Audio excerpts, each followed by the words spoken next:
इसको पकड़ो और इसको पकड़ो, और किसी को पकड़ने की जरूरत नहीं। भद्रंगणे भी शृणुयाम देवा भद्रम पश्येमाक्षभिर्यत्राः स्थिरे रंगे सृष्टवागुंसस्तनु बिर्वशेमहि देवहितं जदायुः। ओम शांति शांति।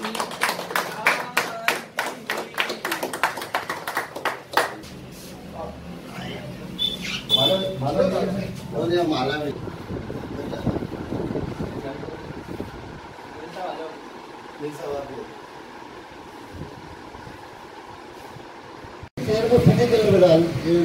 लाइन में आ गए, सब लोग आगे आ जाओ।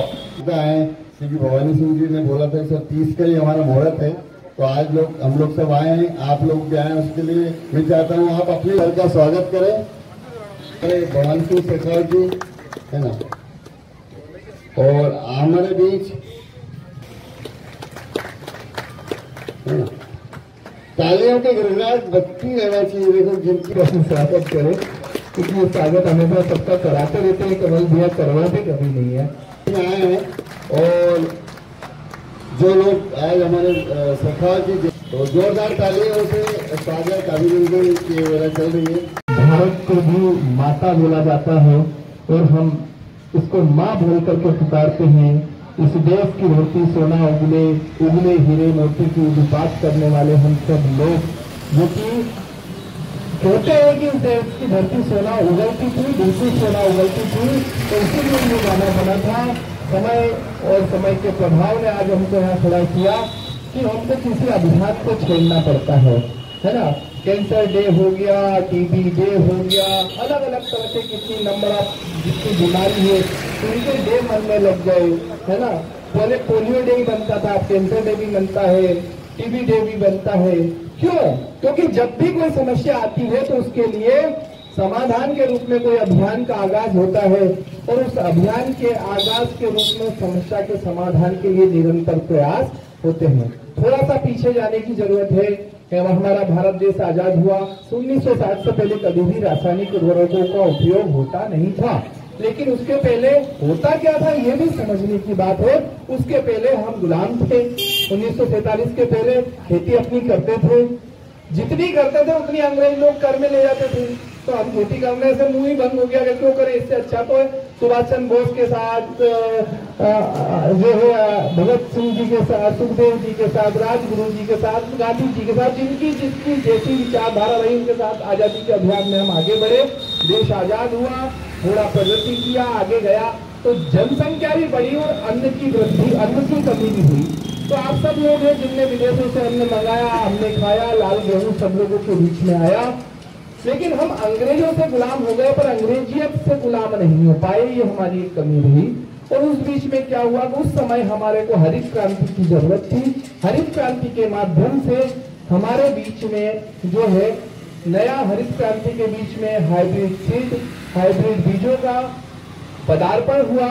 हमने इस देश की धरती ने हरित क्रांति के माध्यम से निश्चित तौर पे उत्पादन में अथक वृद्धि की, और उसी बीच हमारे पास सब्सिडी के रूप में रासायनिक उर्वरकों का उपयोग हुआ। डीएपी यूरिया पहले रोड पे छिटवाया गया, ग्राम सेवकों से किसानों के द्वारा निःशुल्क बंटवाया गया, और जब परिवर्तन देखा, चमत्कार देखा, तो उसके प्रयास के स्वरूप आज धीरे धीरे धीरे वो रासायनिक उर्वरक पे हमारी पूरी तरह से डिपेंडेंसी हो गई। उस समय हरित क्रांति की भी जरूरत थी, रासायनिक उर्वरकों की भी जरूरत थी, क्योंकि वो देश को अन्न तत्व देना था, अन्न की जरूरत थी हमारे यहाँ पर समय के साथ। लेकिन उस समय के जो हमारे दादा थे, परदादा थे, हमारे सब लोग थे, वो इतने परिपक्व थे, उनका समझदारी का जो लेवल था, आईक्यू लेवल था, कि उस समय हमारे हर घर में जो है देशी खाद हुआ करता था। तो देशी खाद डलता ही था। उस देसी खाद की कमी के रूप में, पूरक आहार के रूप में अगर कुछ लगता था तो वो रासायनिक खाद डालते थे। तो रासायनिक खाद अगर डलने के कोई नुकसान जो होना थे या होते थे, वो जो है जैविक जो हमारा घर का देसी खाद था उसको संभाल लेता था। उत्पादन भी बढ़ गया और हमारा जो समायोजन भी सही हो गया, हमारे अन्न तत्व का भी उत्पादन हो गया। लेकिन हमारे साथ क्या हुआ, समय के साथ हमारे घर से गाय विदा हो गई। हमने गाय का ध्यान जो था वो हट गया, क्योंकि हमने सिर्फ गाय को दूध तक सीमित रखा। कभी गाय पे संबोधन होगा तो सिर्फ एक गाय का ही संबोधन है मेरा, कि एक बूढ़ी बिना दूध देती गाय साल भर में आपको 2.5 लाख रुपए किस प्रकार से दे सकती है। वो विषय और प्रोजेक्ट अलग है, कभी उस पर चर्चा भगवान ने चाहा तो होगी।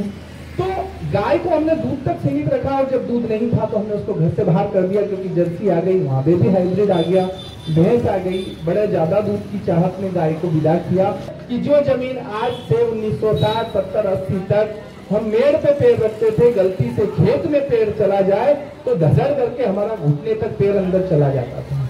और आज की स्थिति ये है कि गलती से अगर कोई कल्टीवेटर में आया हुआ मिट्टी का ढेपा रोड पे आ जाए, पूरी बारिश निकल जाती है, उसमें से ट्राली निकल जाती है, उसके बावजूद भी वो ढेपा गलता नहीं है। जमीन की हार्डनेस इतनी बढ़ गई है, जमीन के अंदर इतना कठोरपन आ गया। तो आपकी जमीन में प्राकृतिक होने के लिए अलग से कुछ नहीं करना पड़ता, जमीन तो ऑलरेडी प्राकृतिक है। आप अगर मानते हैं कि बिना रसायन के, बिना डीएपी यूरिया के खेती नहीं हो सकती, तो मुझे बताओ कि आपके खेत के थोड़े से दूर में जंगल है, उस जंगल के अंदर एक छोटी सी घास आपकी फसल से ज्यादा अच्छी है, मस्ती में है। वहां थोड़ी बड़ी जो झाड़की होगी, कोई पौधा होगा, वो मस्ती में है। उससे बड़ा पौधा करौंदे होंगे, वो बहुत अच्छे हैं। बड़े पेड़ वो भी मस्ती में है। वहां पर यूरिया और डीएपी किसने डाला? वहां कोई डालने गया यूरिया डीएपी? मतलब वहां पर भी बिना उसके उत्पादन और प्राकृतिक व्यवस्था के तहत सारी चीजें स्वतः अपने आप चल रही है। हमने तैयार किया क्योंकि हमें ज्यादा उत्पादन का एक लालच था, जो समय के साथ बढ़ता चला गया।